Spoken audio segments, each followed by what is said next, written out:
Hi everyone, Paul here with Newegg TV, and today we have a plethora of cases and they're all from Cooler Master. This is the HAF series, which stands for high airflow, and each of these cases is designed for custom builds with airflow in particular in mind.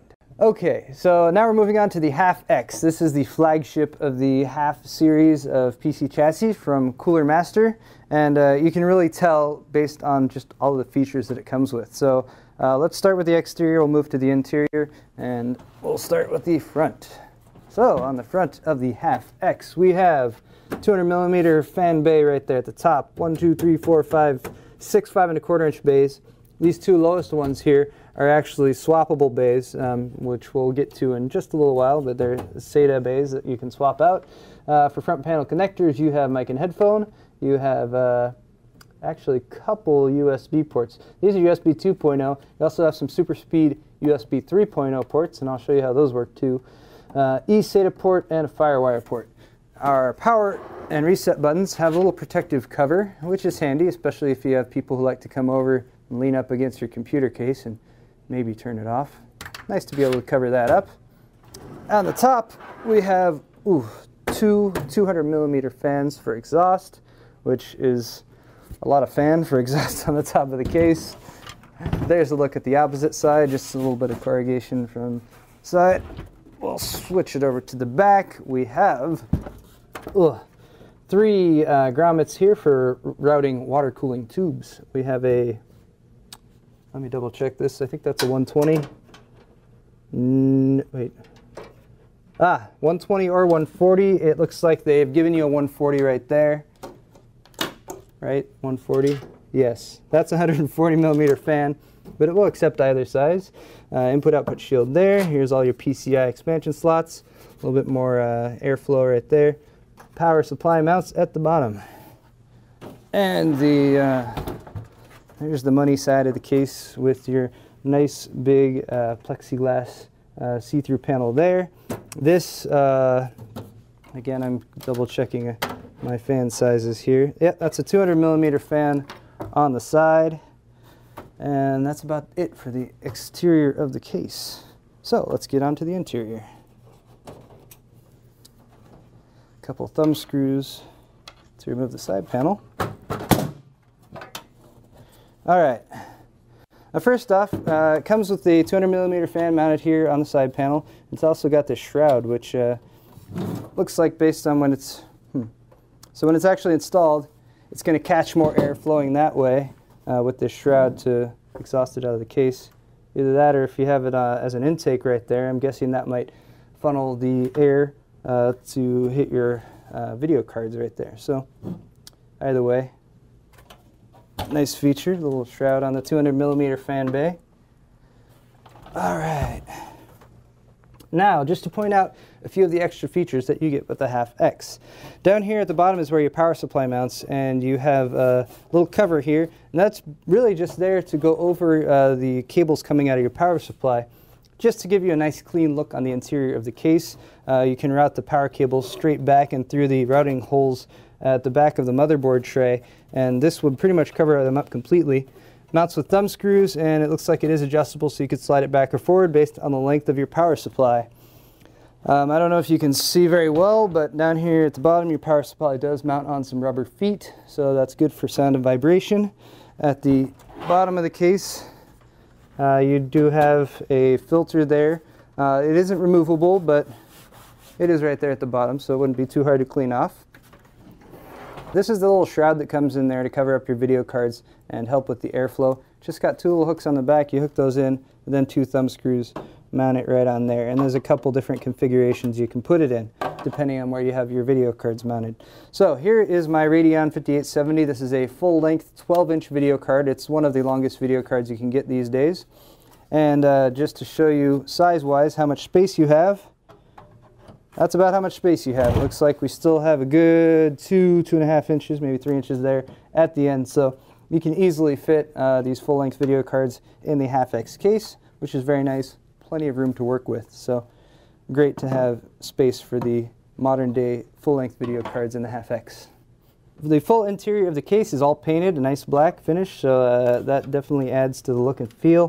For your motherboard tray back here, you do have some brass standoffs, and there's lots of motherboard mounts. This will accept motherboard sizes up to ATX, so really big motherboards can fit in this case. There's a cutout here for the CPU backplate if you want to swap out third-party cooling. All of your front panel connectors are wrapped up right there. For cable management, there are rubberized grommets with pass-throughs right there, so that keeps cables nice and clean. Also keeps the air from passing through there, so additional help with the airflow via that method. Here are your 3.5-inch drive bay mounts, and they have included a 2.5-inch adapter already on one of these, just the top one. The mounts snap on the side just like that, and they pop off. And with this adapter, you can fit on a 2.5-inch drive if you want to drop in an SSD. And they just snap in just like that, and then your power and data connections will be at the back. Another 200mm fan right here at the top.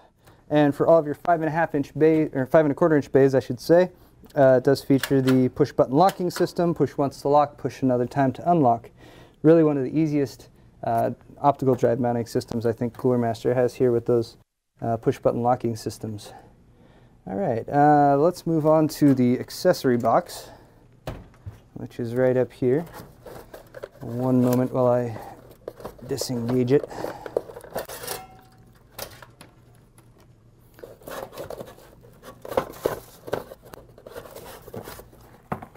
Okay.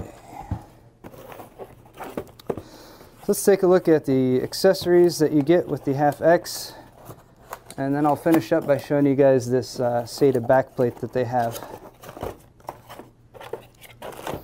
Alright, so it does come with some rolling wheels that you can mount on the bottom. Very handy to have with a full tower case like this. It gets really heavy with all the equipment, so you can roll rather than carry. Here is a PCI Express extension cable. Actually, that might also be a P4 extension cable for the motherboard. Either way, nice to have extension cables, especially when you're routing. This is actually, I'm not 100% sure how this works, but I do know what it is.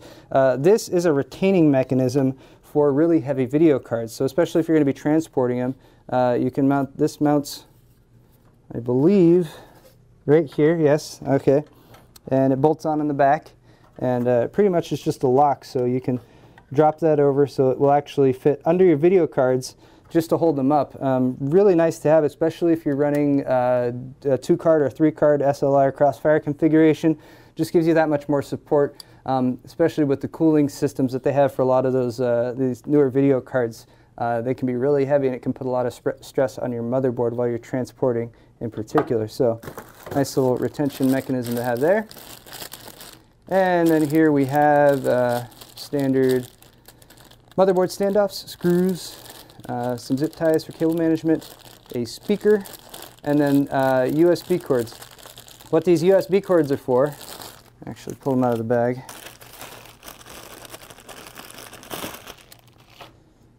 Aha. Alright, so these actually, this is just a USB 2.0 adapters. If you notice, there are USB 3.0 ports on the front of the case, and there's this, let me untie this so I can show you that. One of the small shortcomings of USB 3.0 right now is there's really no motherboard standard for it yet. We're expecting one to come out hopefully by next year. So for right now, most motherboards are using a USB 3.0 controller on the board, which limits it to 2 USB ports. So if you do have a motherboard that has USB 3.0 headers on the back, you can use these, which are pretty much just extensions. So you actually route these out the back of your case, plug them into your USB 3.0 headers, and that way you can pretty much just move your USB 3.0 ports up to the front of the case. Definitely really nice to have, because it stinks to have to go around the back of your case every time you want to make use of those USB 3.0 ports, I should say. And there's all the rest of your front panel connectors. Just tuck away there for right now. Okay, final item. Let me just turn this around so you can take a look. Is the Sata Backplane that you have right here. I really like these, especially if you swap out hard drives more often than once or twice a year. If you have a backplane, you can route cables from your motherboard. So you just route a data cable from your motherboard, you route a power cable from your power supply, you plug them in right here. So there's 2 SATA ports, and you also have a Molex power plug right there, so just 1 power plug.